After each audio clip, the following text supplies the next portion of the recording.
Elizabeth Holmes, former CEO and founder of biotech startup Theranos, who's on trial right now for 9 counts of wire fraud and 2 counts of conspiracy to commit wire fraud, wrapped up her testimony on direct examination from her defense attorneys this week. Now, as a defendant, you're presumed innocent until proven guilty. Now, I'm not a lawyer, but because of this presumption, it appears to me that your task as a defendant is to show the jury that the prosecution's evidence against you is weak and that their case amounts to a big fat nothing burger. So based on that evidence, obviously you'd think that Holmes concluded her testimony by raising doubt that her emails to staff told them to lie, that she did not in fact tell staff to hide devices, and did not have engineers code a null protocol for investor demos, right? Not quite.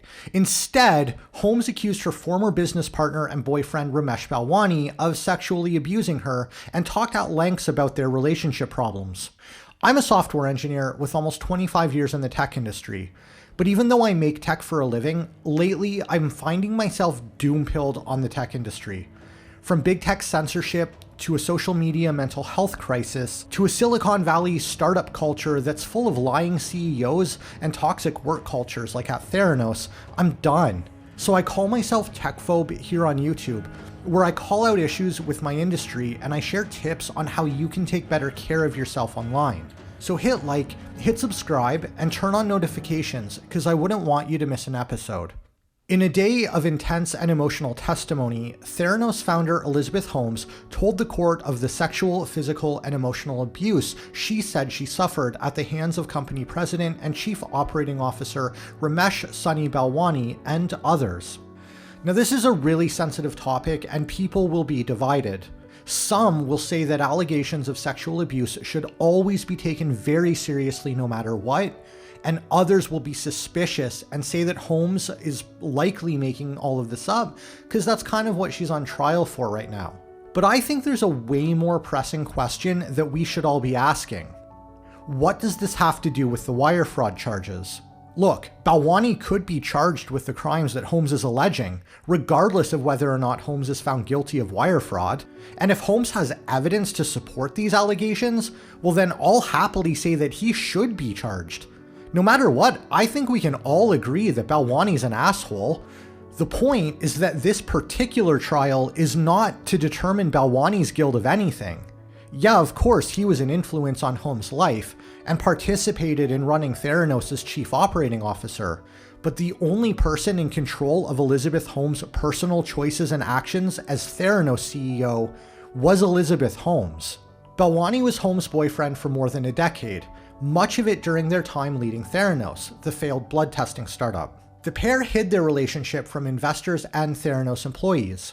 Balwani has pleaded not guilty to the same fraud and conspiracy charges that Holmes faces. His trial begins next year. Holmes' attorneys said she met Balwani in 2002 on a language immersion trip in China. She was 18 years old at the time and a senior in high school. He was in his late 30s and pursuing an MBA at the University of California, Berkeley.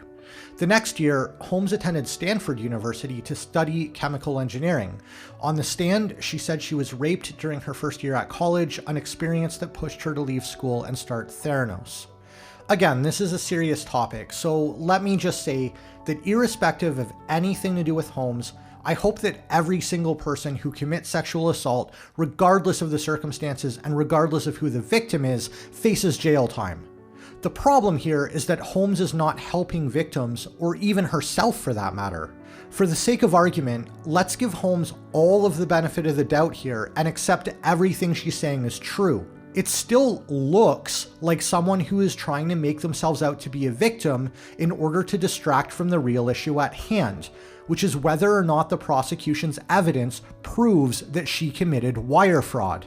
Holmes dropped out of Stanford in 2004 to focus on Theranos. Shortly thereafter, she reached out to Balwani and told him about her sexual assault at Stanford. He said that I was safe now that I had met him, she testified. Holmes and Balwani started dating in 2005 and soon moved in together. By all accounts, their relationship was intense, and Holmes testified yesterday that Balwani soon grew abusive.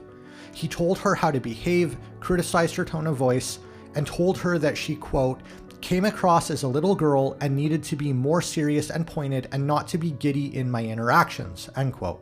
Balwani even went so far as to prescribe her diet and schedule, and he left her handwritten notes, one of which read, "I do not react, I am always proactive, I know the outcome of every encounter, I do not hesitate." He told me he didn't know what I was doing in business, that my convictions were wrong, Holmes testified. He was astonished by my mediocrity, she said.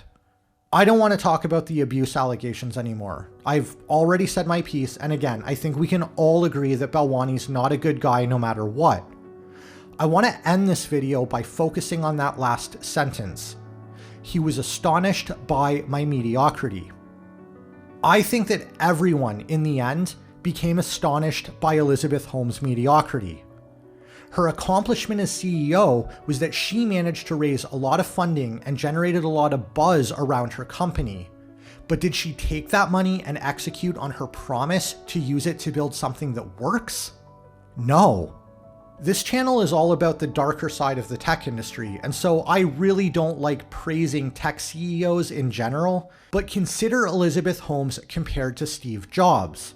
They were both visionaries. The difference is that Jobs was smart enough to partner with talented engineers who knew how to get things done.